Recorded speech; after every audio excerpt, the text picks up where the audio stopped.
చాలా బాగుంటుందండి. నందిని రెడ్డి గారు డైరెక్షన్ చేసిన మూవీ ట్రైలర్ ఇప్పుడే చూడడం జరిగింది. చాలా బాగుంది యాక్షన్ అనేది. ఇంటి అవసరాలను చూసుకుంటూనే ఏదో జేమ్స్ బాండ్ లాగా వర్క్ చేస్తున్నట్టుగా కనిపించింది. దాంట్లో బస్సులో ఫైట్ సీన్ అనేది కనిపించింది. ప్లస్ ఇంట్లో కూడా చీకట్లో ఒక ఫైట్ సీన్ జరిగింది. చాలా బాగా వచ్చింది. దాంట్లో చీర కట్టుకొని ఫైట్ చేయడం అని చెప్పేసి ఇంకా కొత్తగా చూపిస్తున్నారు. అది ఇప్పటి వరకు పెళ్ళి అనేది తనది విడాకులు అయ్యాక సరైన హిట్ అనేది రావలేదు. జెస్సికాను మేము చాలా మిస్ అయ్యామన్నట్టు. ఇప్పుడు ఈ సినిమాతోటి మళ్ళీ మేము జెస్సికాని చూడబోతున్నాము. ఒక కొత్త సమంతాన్ని చూడబోతున్నాము. ఒక కొత్త హిట్ అనేది రాబోతుంది అని చెప్పి మాకు క్లియర్ అర్థమవుతుంది. ఇందులో జేమ్స్ బాండ్ లాంటి యాక్షన్ అయితే కనిపిస్తుంది. ఈవెన్ రెడ్డి గారు అంటే డైరెక్టర్ గారు చాలా కష్టపడ్డట్టు ఆ ట్రైలర్లో క్లియర్గా అర్థమవుతుందండి. ఈ సినిమా 19th రిలీజ్ అయ్యి రికార్డులను బద్దలు చేస్తుందని చెప్పి కోరుకుంటున్నాను. ఇప్పుడు అదేనండి, ఒకటే చెప్తున్నాను. ఒకప్పుడు మేము జెస్సికాని చూసి మతిపోయి పోగొట్టుకున్న వాళ్ళం అన్నట్టు.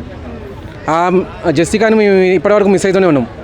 ఇప్పుడు ఈ సినిమాతో మళ్ళీ జెస్సికా రోల్ అనేది మాకు కనిపించబోతుంది. అది జేమ్స్ బాండ్గా, అదే జెస్సికా జేమ్స్ బాండ్గా రాబోతుంది అన్నట్టు. జేమ్స్ బాండ్తో తెలుగులో ఒక కొత్త వరవడిని అంటే హీరోయిన్ కూడా హిట్ ఇప్పించగలదు, హీరోయిన్ కూడా ఫైటింగ్స్ చేయగలదు. చీర కట్టుకొని ఇంకా ఫైటింగ్ చేయడం అంటే అది ఇంకా కొత్తదనం అన్నట్టు. అది కూడా చూపించగలదు అని చెప్పి మనకి ఈ సినిమా ట్రైలర్ ద్వారా క్లియర్ అర్థమవుతుంది.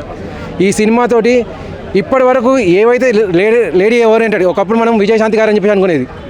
ఆ విజయశాంతి గారు కూడా ఫైట్స్ అనేది ఎగిరెగిరి తన్నమని చెప్పి జరగలేదు.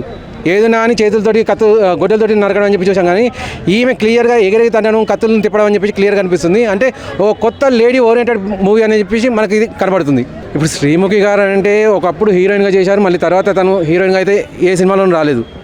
ఇప్పుడు దీంట్లో కూడా వచ్చిన తర్వాత జస్ట్ ఒక సపోర్టింగ్ రోల్గా వస్తుందేమో అని చెప్పి నాకు అనుమానంగా ఉంది. ఆయన శ్రీముఖి గారు నేను చెప్తున్నది. ఇంతకుముందు ఒకప్పుడు హీరోయిన్గా చేసిన తను. ఇదే మంచి ప్రశ్న వేశారండి. లేడీస్ వంట రూమ్కి పరిమితం కారని చెప్పి చెప్పడానికి మాత్రమే వస్తున్న సినిమా అన్నట్టుగా ఉంది ఇది. మన సమంత గారు అయితే ఒక lady James Bond lady oriented మూవీతోటి హిట్ కొట్టబోతున్నారు ఫస్ట్ టైం. ఎవ్వరూ కాదండి, నేనే ఫిదా అయిపోయినా. నేను చెప్తున్నాను కదా, ఆమె ఫైట్ చూస్తుంటే నాకు జేమ్స్ బాండ్ కనిపిస్తుంది అన్నట్టు. ఆ బస్సులో ఒకనొక మూవీలో ప్రభాస్ గారు హ్యాండ్ గేరు ఊడబిక్తారు. సేమ్ అటువంటి సీన్ ఏదైనా ఉందని చెప్పి వెయిట్ చేశాను, కానీ అది కనపడలేదు నాకు. అది కనుక కనపడుతుంటే విజిల్స్ అక్కడ అంటే పూలు చల్లడం లాంటివి ఇంకా ఎక్కువ పెరిగాయి అన్నట్టు ఆ సీన్లో.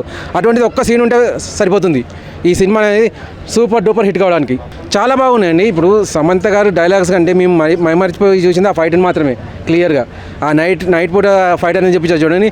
అక్కడ సమంత గారి లుక్ అనేది క్లియర్గా కనిపించేటట్టు డైరెక్టర్ జాగ్రత్త తీసుకున్నారు. అది చాలా బాగా నచ్చింది. ఆ డైరెక్షన్ అని చెప్పేసి మనకు క్లియర్గా అర్థమైపోతుంది.